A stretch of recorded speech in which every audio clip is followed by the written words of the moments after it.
Hello everyone, welcome you all on focus on study. आज हम NCERT का maths के अंदर क्लास एट्थ के अंदर चैप्टर फर्स्ट पढ़ेंगे।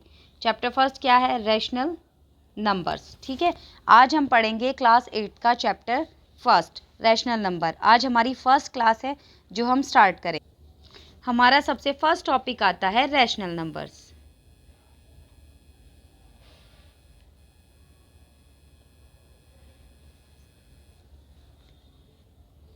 सबसे पहली बात, हमें हमारे चैप्टर का नाम बहुत अच्छे से क्लियर होना चाहिए। हमें सबसे पहले अपने चैप्टर के बारे में सभी कुछ पता होना चाहिए कि हमारे चैप्टर का नाम क्या है, वो हमसे क्या पूछ रहा है और हमें इसके अंदर क्या क्या पढ़ना है। तो हमारे चैप्टर का नाम है रैशनल नंबर्स। तो हमें सबसे पहली बात क्या है, उसकी डेफिनेशन यहाँ से अच्छी तरह क्लियर होनी चाहिए कि रैशनल नंबर्स होते क्या हैं। अब देखो, रैशनल नंबर की डेफिनेशन पढ़ते हैं हम। रैशनल नंबर्स क्या होते हैं? वो numbers that can be represented in the form of P by Q. वो सभी नंबर जिनको हम रिप्रेजेंट कर सकते हैं पी बाय क्यू की फॉर्म के अंदर, and where Q is not equal to zero, और जहाँ पर क्यू ज़ीरो के इक्वल नहीं होना चाहिए। हाँ जी, अब देखो, अगर मैं बोलती हूँ Q is equal to zero तो हम ऐसे लिखेंगे, और मैं बोलती हूँ Q is not equal to zero तो हम ऐसे लिखेंगे। ठीक है, अब हमारा जो रैशनल नंबर की डेफिनेशन है वो क्या है? Numbers that can be represented in the form of P by Q and Q is not equal to zero. अब जैसे मैंने यहाँ पर एक एग्जाम्पल लिखा, मैंने लिखा 3/5। अब 3/5, 3 क्या है? P, एंड 5 क्या है? Q, and Q is not equal to zero. तो यहाँ पर जो 5 है वो हमारा ज़ीरो के इक्वल नहीं है। तो यहाँ से हमारे पास क्या आंसर आता है? 3/5 is a rational number. 3/5 is a rational number. हाँ जी, हम रैशनल नंबर की डेफिनेशन को एक और तरीके से भी पढ़ सकते हैं सिंपल वर्ड्स के अंदर। वो कैसे पढ़ सकते हैं? हम सभी ने फ्रैक्शन पढ़ा है। हम सभी ने फ्रैक्शन पढ़ा है। फ्रैक्शन क्या होता है? फ्रैक्शन जो पी बाय क्यू की फॉर्म में होता है, ये फ्रैक्शन होता है। फ्रैक्शन डिफरेंट डिफरेंट टाइप का भी होता है, लेकिन अभी हम यहाँ पर वो सब नहीं पढ़ेंगे, क्योंकि हमारा चैप्टर जो है वो रैशनल नंबर से रिलेटेड है, ना कि फ्रैक्शन से। तो इतना मुझे पता है कि आप सभी इस टाइम फ्रैक्शन से अवेयर हैं कि फ्रैक्शन किस फॉर्मेट में होता है। अब फ्रैक्शन जो है हमारा पी बाय क्यू की फॉर्म में होता है। अब जो हमारा पी है, हम इसे क्या बोलते हैं? हम इसे बोलते हैं न्यूमरेटर, एंड क्यू को हम क्या बोलते हैं? डिनोमिनेटर। क्यू को हम क्या बोलते हैं? डिनोमिनेटर। अब मैंने एक नंबर लिखा 2/5, तो यहाँ से 2 हमारा क्या है? न्यूमरेटर, एंड 5 क्या है? डिनोमिनेटर। ठीक है, अब देखो, कोई भी एक फ्रैक्शन, हम सिंपल वर्ड्स में क्या बोल सकते हैं कि कोई भी एक फ्रैक्शन किसके साथ? With a non zero denominator. With non zero denominator. हम क्या बोल सकते हैं? Fraction with non zero denominator is called rational number. अब हमें यहाँ से डेफिनेशन क्लियर हो गई है। किसकी? रैशनल नंबर की। रैशनल नंबर क्या होता है? पी बाय क्यू की फॉर्म में होता है, and Q is not equal to zero. या फिर हम क्या बोल सकते हैं? एक ऐसा फ्रैक्शन जो नॉन ज़ीरो डिनोमिनेटर के साथ होता है, क्या कहलाता है? रैशनल नंबर कहलाता है। हाँ जी, अब मैं आपको यहाँ से एक चीज़ और क्लियर करना चाहती हूँ। अगर मैंने लिखा 2/7, क्या ये एक रैशनल नंबर है? हाँ जी, ये एक रैशनल नंबर है। क्यों? क्योंकि ये पी बाय क्यू की फॉर्म में है, and Q is not equal to zero. Q कितना है यहाँ पर? 7, and 7 is not equal to zero. तो 2/7 हमारा क्या है? एक रैशनल नंबर है। लेकिन जब मैं बात करती हूँ -3/7 की, किसकी बात करती हूँ? -3/7 की, तो क्या ये भी एक रैशनल नंबर है?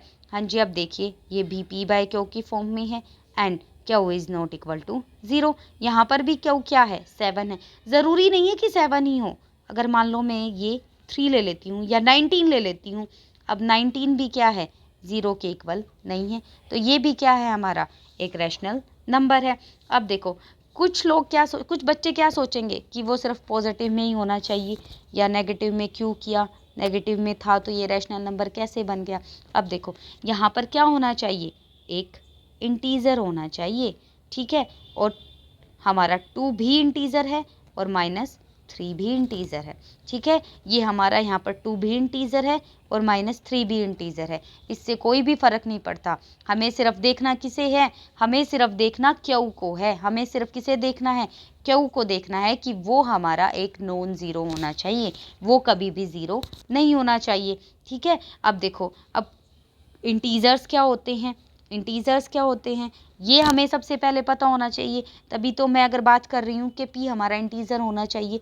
तो अब जिसे इंटीज़र नहीं पता, तो हमने कल ही 7th क्लास का चैप्टर फर्स्ट पढ़ा है, शुरू किया है इंटीज़र्स, जिसके अंदर हमने एक ही क्लास ली है अभी कल, तो उस क्लास के अंदर मैंने इंटीज़र को काफ़ी अच्छे से एक्सप्लेन किया है। अगर आपके माइंड में कोई भी इंटीज़र के रिगार्डिंग डाउट है तो आप वहाँ से वो क्लास देख सकते हैं, उससे आपको इंटीज़र क्लियर हो जाएगा और फिर आप ये कॉन्सेप्ट यहाँ से समझ पाएंगे अच्छे से। अब देखिए इसके बाद कुछ क्वेश्चंस हमारे माइंड में और आते हैं, वो क्या क्वेश्चंस हैं, हाँ जी, तो वो क्या क्वेश्चन है। अब हम सबसे पहले उन्हीं चीज़ों को क्लियर करते हैं कि वो क्या क्या चीज़ें हैं जिस पे यहाँ पे क्वेश्चन आ सकता है, या जिसके यहाँ रिगार्डिंग यहाँ प्रॉब्लम आपके लिए अराइज हो सकती है। वो क्या है, अगर मैं बात करती हूँ, मैंने लिखा कि 1, क्या 1 रैशनल है,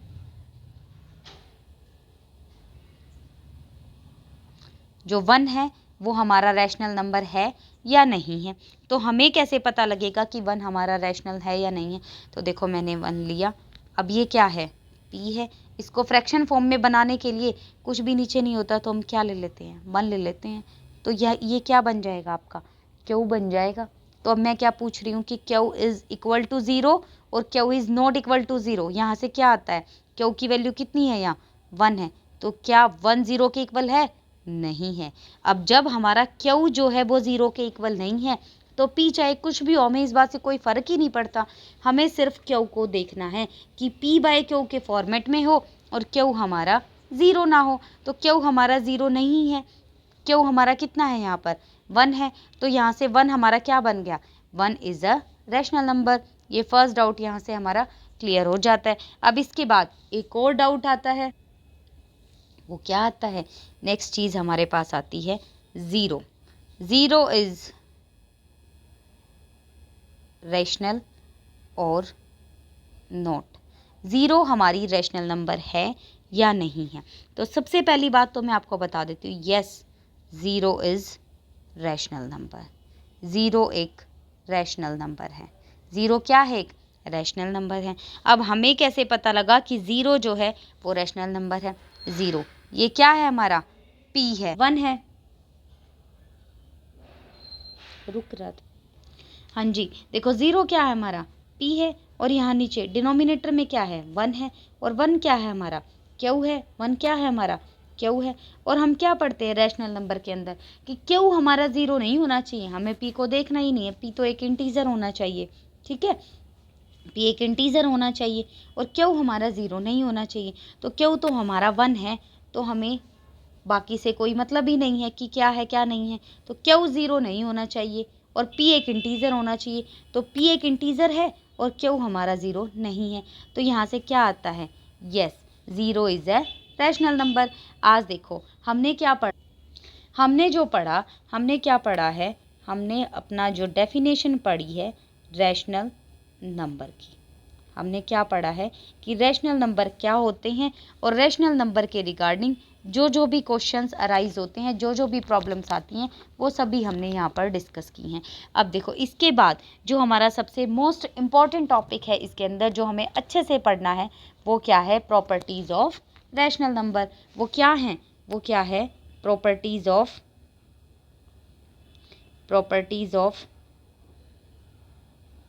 रैशनल नंबर्स। ये टॉपिक जो है काफ़ी इम्पॉर्टेंट है और इसी के बेसिस पर क्वेश्चंस भी हैं इस चैप्टर के अंदर।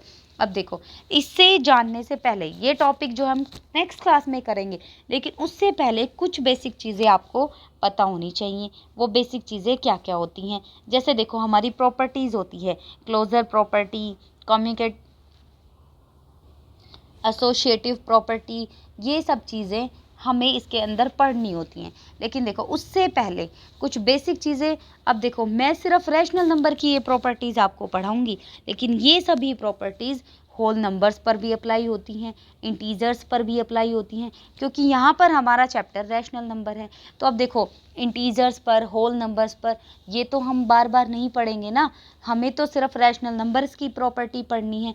और वो सभी प्रॉपर्टी किन 4 बेसिक रूल्स को फॉलो करती हों, किन 4 बेसिक ऑपरेशंस को फॉलो करती हों, प्लस, माइनस, मल्टीप्लाई और डिवाइड, वो सभी integers, whole numbers, rational number और उन सभी प्रॉपर्टीज़ के साथ, इन चारों ऑपरेशंस के साथ फॉलो करती हूँ। अब देखो, मैं एक आपको यहाँ पर थोड़ा सा समझाती हूँ, फिर कल आप खुद से उन चीज़ों को एक बार रिवाइज करने की कोशिश करेंगे।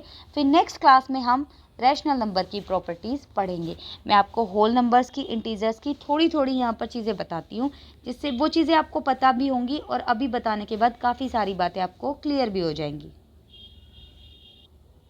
हाँ जी, देखो, नेचुरल नंबर्स क्या होते हैं, होल नंबर्स क्या होते हैं, इंटीजर्स क्या होते हैं, ये सब चीज़ें आपको पता होनी चाहिए। क्योंकि अब मैं जब बोलूँगी कि होल नंबर को होल नंबर में ऐड किया, इंटीजर को इंटीजर में ऐड किया, तो वो चीज़ें आपको अलग से पता होनी चाहिए। देखो, अगर किसी को भी ये चीज़ें नहीं पता हैं कि होल नंबर्स क्या होते हैं, इंटीजर्स क्या होते हैं, नेचुरल नंबर्स क्या होते हैं, इनके लिए मैं एक सेपरेट क्लास जो है यहाँ पर रैंडमली डाल दूँगी, उसको आप अच्छे से एक बार देख लें। ये सभी चीज़ें वहाँ पर आपको क्लियर हो जाएंगी कि ये सभी नंबर्स क्या होते हैं। रैशनल नंबर तो हम पढ़ ही रहे हैं, वो चीज़ तो आपको स्टार्टिंग से ही क्लियर होती आ रही है कि रैशनल नंबर क्या होता है। अब देखो, जैसे मैंने यहाँ पर सबसे पहले लिया होल नंबर, देखो ये चीज़ आपको आराम से पता लग जाएगी। अब देखो, सबसे पहले मैंने क्या लिया है, मैंने लिया है होल नंबर। होल नंबर, देखो वैसे मैं आपको सिंपली बता देती हूँ कि नेचुरल नंबर 1 से स्टार्ट होते हैं, 1 2 3 और इन्फिनिटी तक। लेकिन होल नंबर में क्या डिफरेंस है, होल नंबर हमारा 0 से स्टार्ट होता है और 0 1 2 3 और इन्फिनिटी तक। अब देखो, सबसे पहले मैंने क्या लिया, होल नंबर लिया। अब प्लस, माइनस, मल्टीप्लाई और डिवाइड, चारों ऑपरेशंस परफॉर्म करने हैं। अब सबसे पहले मैंने क्या लिया, एडिशन ले लिया। मैंने क्या लिया, एडिशन लिया। सबको पता है ये सिंबल किसका है, एडिशन का है। अब देखो, मैंने 2 होल नंबर लिए, फॉर एग्जांपल मैंने कोई भी 2 होल नंबर लिए, 0 + 5 ले लिया, ठीक है, 0 + 5 ले लिया। यहाँ से हमें क्या रिजल्ट मिला, 5 मिला। अगर मैंने लिया 1 + 4, तो हमें यहाँ से क्या मिला, 5 मिला। अगर मैंने लिया 4 + 7, तो हमें यहाँ से क्या मिला, 11 मिला। अब मुझे ये पूछना है, क्या जो भी रिजल्ट मिला वो भी एक होल नंबर है या नहीं है। तो अब देखो, ये भी एक होल नंबर है।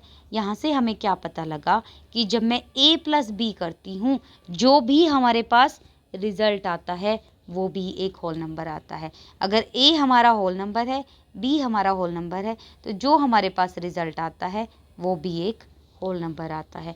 तो फर्स्ट यहाँ से हमें क्या पता लगा कि होल नंबर क्लोज्ड हैं, किसके अंडर, एडिशन की प्रॉपर्टी के अंडर। ठीक है, क्या है, सभी होल नंबर्स क्लोज्ड हैं किस प्रॉपर्टी के अंदर, एडिशन की प्रॉपर्टी के अंदर। अब देखो, अब मैंने नेक्स्ट क्या लिया, मैंने लिया सब्ट्रैक्शन। मैंने क्या लिया, सब्ट्रैक्शन लिया। सबको पता है ये सब्ट्रैक्शन का सिंबल है। अब देखो, 5 ये एक होल नंबर है, -7 ये भी एक होल नंबर है, लेकिन यहाँ से रिजल्ट क्या मिला, -2 मिला। लेकिन क्या -2 एक होल नंबर है, -2 एक होल नंबर है या नहीं है, -2 तो एक होल नंबर है ही नहीं, -2 एक इंटीजर है। अब देखो, अब कुछ लोग कहेंगे कि इंटीजर है, होल नंबर क्यों नहीं। ये बेसिक चीज़ें हैं, ये आपको क्लियर होनी चाहिए। ये मैं एक सेपरेट क्लास में ज़रूर आपको समझाऊंगी, ताकि यहाँ आपको बार बार प्रॉब्लम ना आए।